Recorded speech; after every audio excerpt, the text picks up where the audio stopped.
Hello everyone, welcome to Smiley classes.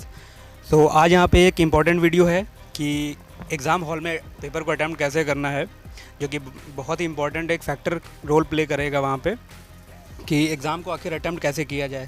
क्योंकि वहाँ पे बहुत सारी गलतियाँ हो जाती हैं जिससे कि लोग, क्योंकि आजकल जो पैटर्न आ रहा है NTPC CBT 2 में, तो उसमें पॉसिबिलिटी ये ज़्यादा है कि क्वेश्चन आपके छूट सकते हैं।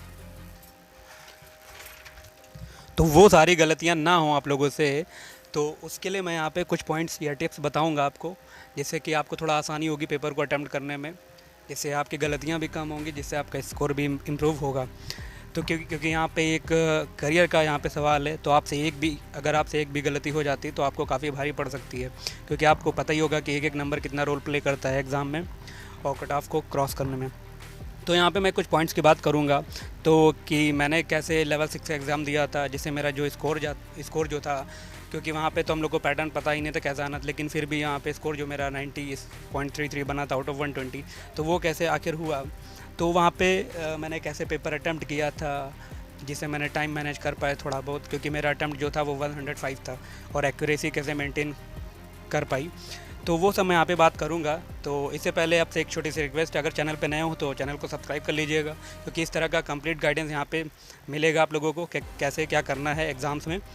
तो अगर वीडियो अच्छी लगे तो लाइक कर दीजिए। तो चलिए वीडियो को शुरू करते हैं। तो देखिए, यहाँ पे जो सबसे इम्पॉर्टेंट फैक्टर है कि पेपर को अटैम्प्ट कैसे करना है, तो जैसे ये जो हमने मेरा पहला जो यहाँ पे लिखा हुआ है टाइटल जो इसका दिया हमने कि attempt the paper full concentrate, ये एक इम्पॉर्टेंट फैक्टर है, जिससे लोगों इससे क्या होता है, जब से अगर इसको अपने सही से आप कर लिया इसको, तो क्या होगा, आपके सिली मिस्टेक होने से बहुत ज़्यादा चांसेस कम हो जाएंगे उसके। क्योंकि पेपर को पढ़ने में ही लोगों को बहुत गलतियाँ होती, क्योंकि क्वेश्चन करने से पहले आपको क्वेश्चन अच्छे से पढ़ना है कि क्वेश्चन कह क्या रहा है, उसकी लैंग्वेज को समझना है। क्योंकि आपको बस उस पर पढ़ने पे 15 से 20 से 15 सेकंड देने ज़्यादा से ज़्यादा। तो क्योंकि पढ़ने से ही समझ में आ जाना चाहिए कि मेरे से क्वेश्चन ये होगा या नहीं होगा। क्योंकि मॉक टेस्ट आपने अटैम्प्ट किए होंगे, तो इससे आपकी स्ट्रेटेजी ये बनती है कि मॉक टेस्ट देने का मतलब यही है कि एग्ज़ाम में हम क्वेश्चन को देख के पहचान पाएँ कि ये मेरे से कितना हो पाएगा या नहीं। तो अगर मान लेते हैं कि आपसे अगर 15 से 20 सेकंड में पता चल रहा है, 15 सेकंड में पता चल रहा है कि क्वेश्चन मेरे से हो जाएगा, तो बिल्कुल उसको अटेम्प्ट करिए। और मैंने जो पहले एक वीडियो से अपनाई थी स्ट्रेटजी की, तो हमें तो बताया था कि पेपर आपको 2 पार्ट में अटेम्प्ट करना है। पहले जो आता जाए वो करते जाइए, ठीक है। और बस ये है कि जैसे आपने स्ट्रेटजी जैसे मॉक में अटेम्प्ट कर रहे हैं, तो वहाँ पे आपको पता होना चाहिए कि मुझे इस क्वेश्चन पर रुकना है या नहीं रुकना है। तो पहले वो करते जाइए, जो आता है बाद में वो करिए। जो आपने क्वेश्चन स्किप किए थे, या जो क्वेश्चन लेंदी थे, या क्वेश्चन जो कैलकुलेटिव थे, कैलकुलेशन नहीं हो पा रही है आपसे, तो उसमें टाइम लग रहा था, तो जो क्वेश्चन आपने स्किप किए हैं तो उसको बाद में अटेम्प्ट करना है आपको। बस एक कंडीशन ये है कि एग्ज़ाम हॉल की कंडीशन ये है कि आपको पेपर में एक भी क्वेश्चन बिना देखे नहीं छोड़ना है। जैसे मान लेते आपने पेपर लगभग आपके पास बचे हैं 10 मिनट, ठीक है, और आपके पास को भी क्वेश्चन लगभग 20 या 30 क्वेश्चन बचे हुए हैं, तो क्या करिए, आप जल्दी से जल्दी बस कोशिश करिए कि जो वन लाइनर उनको निपटाते चलिए, और बाकी आखिरी तक आपको पहुंचना है, पूरा पेपर देखना है। जिससे ये होता है क्या कि आपसे कोई भी ईजी क्वेश्चन नहीं छूटना चाहिए। क्योंकि अगर ईजी क्वेश्चन छूट गया ना आपसे, तो आप कॉम्पिटिशन से बाहर हो जाओगे।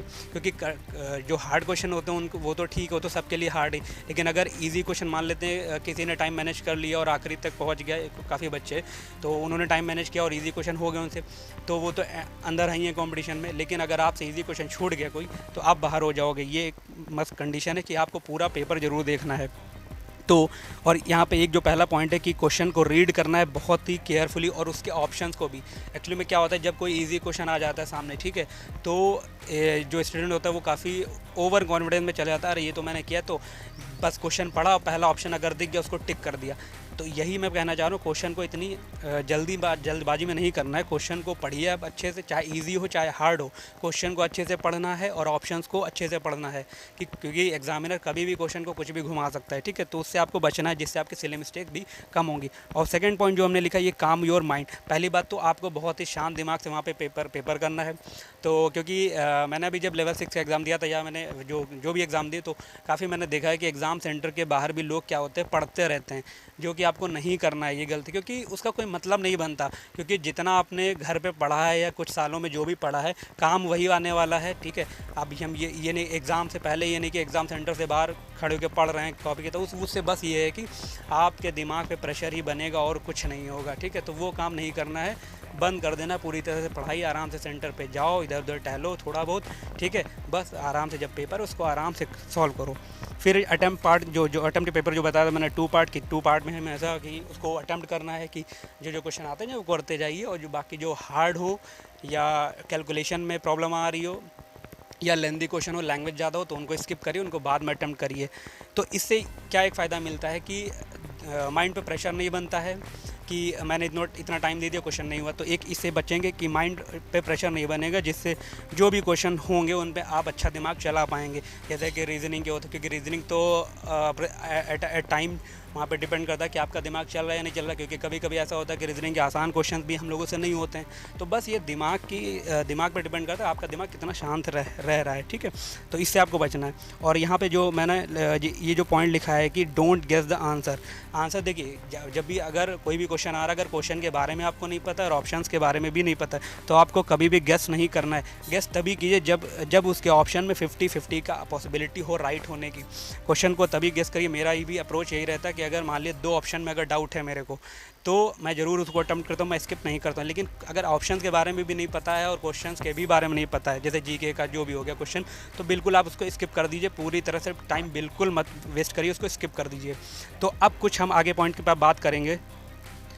तो यहाँ पे एक जो इम्पॉर्टेंट जहाँ पे गलतियाँ होने के चांसेस रहते हैं ज़्यादातर, कि जैसे जो हम लोग कैलकुलेशन करते हैं उसमें काफ़ी हम लोग मिस्टेक हो जाती है, ताकि वो कैलकुलेट गलत हो जाता है। क्योंकि वहाँ पे एक ये जल्दबाजी रहती है कि मान ली कोई कैलकुलेशन की और मान लो ऑप्शन हमको दिख गया, हमने टिक कर दिया तुरंत। तो ये तो जनरली होता है। बस ये है कि इससे पहले कि वो ऑप्शन दिखे जो आपसे गलती से आया है, उससे पहले आप ये करिए कि जो भी कैलकुलेशन कर रहे हैं उसको अच्छे से करिए, ताकि वहाँ पे सिली मिस्टेक ना हो, क्योंकि सिली मिस्टेक से काफ़ी प्रॉब्लम हो सकती है।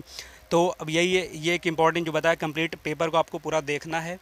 मतलब ये है कि मान लेते हैं आपने सॉल्व किया, टाइम नहीं बच रहा है आपके पास, टाइम बहुत कम है, तो आप क्या करिए, जल्दी क्या करिए, आप इजी क्वेश्चन जो आ रहे हैं उनको करते जाइए लास्ट टाइम। क्योंकि मेरे साथ भी यही हुआ था कि शायद 10 मिनट बचे थे, मैं पूरा पेपर तक नहीं पहुंच पाया था। तो जैसे 10 मिनट बचे तो मैंने क्या किया, अब जो सॉल्व होने उनको स्किप करता गया तुरंत। और जो हमारे बस मेरे एक ही अप्रोच था वहाँ पे कि कोई भी इजी क्वेश्चन ना छूटे मेरे से। तो बस यही लास्ट टाइम में बस जल्दबाजी में 10 मिनट में जितना ईजी क्वेश्चन आ रहा था मैं उसको कर, और ये हुआ भी। आखिरी में मुझे जीके के 3 से 4 क्वेश्चन ईजी मिले। अब सोचिए अगर मैं उन्हीं में क्वेश्चन को सॉल्व करता रहता, मैथ रीजनिंग में अगर फंसा रह जाता, तो मेरे से वो क्वेश्चन छूट जाते, ठीक है। तो इससे क्या होता, मेरा परसेंटाइल घटता, मेरा स्कोर भी घटता। तो ये नहीं होना चाहिए, ठीक है। इसलिए मैंने सीआई का एक क्वेश्चन स्किप किया था, और एक कोई रीजनिंग का क्वेश्चन था जो कि मैंने स्किप किया था इसी वजह से, क्योंकि मेरे पास टाइम था नहीं। क्योंकि मैंने सोचा अगर इन क्वेश्चन को करेंगे इससे बढ़िया है कि आगे कोई क्वेश्चन पे बढ़ जाए। अगर जी कुछ आसान क्वेश्चन मिल जाएंगे तो वो भी हो जाएंगे। उसमें मुझे कि बोर्ड मैथ्स का भी एक क्वेश्चन आसान मिला, तो वो भी हो गया मेरा। तो और यहाँ पे जो ये पॉइंट लिखा है, तो इजी क्वेश्चन में गलती बिल्कुल भी ना करें। तो मैंने बताया ना, ऑप्शन को ध्यान से पढ़ना, ऑप्शन और क्वेश्चन को दोनों को ध्यान से पढ़ना। जैसे इजी क्वेश्चन में तो बिल्कुल भी मिस्टेक नहीं होनी चाहिए आपसे।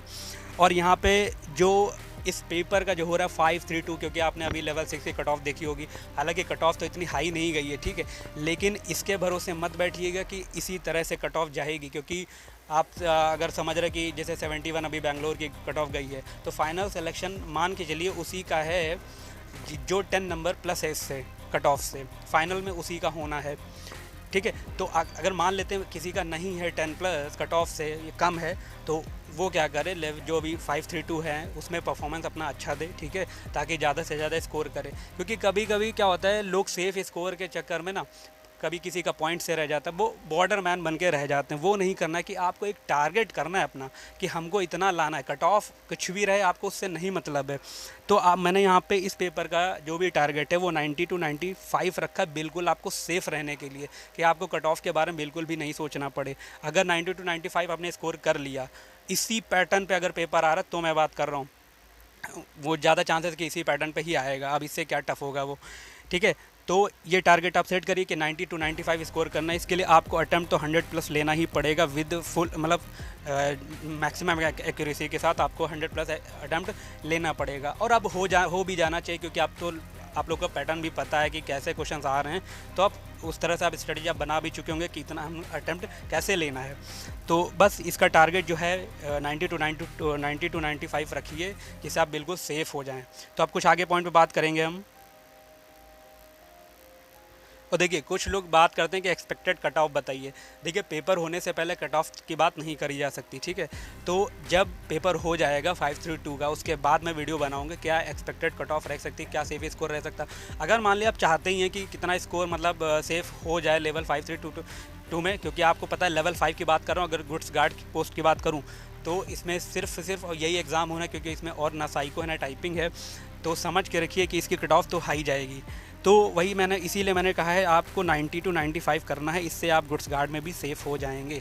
कट ऑफ चाहे जितनी फिर जाए, ठीक है, क्योंकि इससे ज़्यादा नहीं जाएगी अगर इस पैटर्न पे पेपर आ रहा है तो इसके बाद जब पेपर हो जाएंगे, क्योंकि अभी पेपर होंगे तो उसके बाद भी वीडियोस आएंगे कि कैसा हुआ मेरा एग्ज़ाम वगैरह, कैसे हुए अदर, ठीक है। और बाकी इसके बाद कट ऑफ पे वीडियो आएगी। और इसके बाद जो आएगा, जैसे एग्ज़ाम होने के तुरंत बाद एक इंपॉर्टेंट वीडियो आनी, वो है साइको पे, कि साइको की प्रिपरेशन करनी कहाँ से और कैसे करनी है। क्योंकि समय ज़्यादा नहीं मिलेगा, क्योंकि एग्ज़ाम होने के बाद लगभग जहाँ तक मुश्किल से 1 मंथ मिलेगा जो कि साइको के लिए होगा। तो क्योंकि मैंने वहाँ पे स्पीड का, अब स्पीड तभी बन पाएगी साइको के लिए जब आप प्रैक्टिस करेंगे ज़्यादा से ज़्यादा, तब हो पाएगा। तो उसके बाद एक वीडियो आनी है इंपॉर्टेंट, जो कि तो बस यही कुछ पॉइंट्स थे जो कि टिप थे, या टिप समझिए। तो ये अप्रोच था कि पेपर को कैसे अटेम्प्ट करना, मैंने इसी तरह अटेम्प्ट किया था। आपको बस एक बात याद रखनी है, आपको वहाँ पे घबराना बिल्कुल भी नहीं है। क्योंकि बहुत सारे बच्चे क्या होते हैं, मान ली पैटर्न वहाँ पे कुछ चेंज हो गया, पेपर कुछ हार्ड हो गए, ठीक है, क्वेश्चन हार्ड आ रहे, तो आप घबरा रहे हैं फालतू में, ये नहीं करना है। कोई भी क्वेश्चन अगर आपको घबराहट पैदा कर रहा है ना आपके अंदर, तुरंत आपको स्किप कर दीजिए, उस क्वेश्चन को स्किप करिए, आगे बढ़ जाइए तुरंत, बिल्कुल भी देर ना लगाए। क्योंकि हम बस एक ही है कि माइंड पे प्रेशर नहीं बनना चाहिए, वरना आप बता रहे इजी क्वेश्चन में भी आपका दिमाग नहीं काम करेगा। ये है एक जो बेस्ट अप्रोच है पेपर को अच्छे से करने का। तो यही कुछ इंपॉर्टेंट बातें थी जो मैंने आपको बताई, तो इन बातों का आप ध्यान रखिएगा। बाकी आप जैसे भी अटेम्प्ट करते हो तो आप अच्छे से अटेम्प्ट करिए कि आपका पेपर बिल्कुल भी ख़राब ना हो, तो आप अच्छा से अच्छा स्कोर करें उसमें। तो इसी के साथ आप सभी को ऑल द बेस्ट। मिलते हैं नेक्स्ट वीडियो में। Thank you so much. Video अच्छी लगी हो तो लाइक कर दीजिएगा प्लीज़।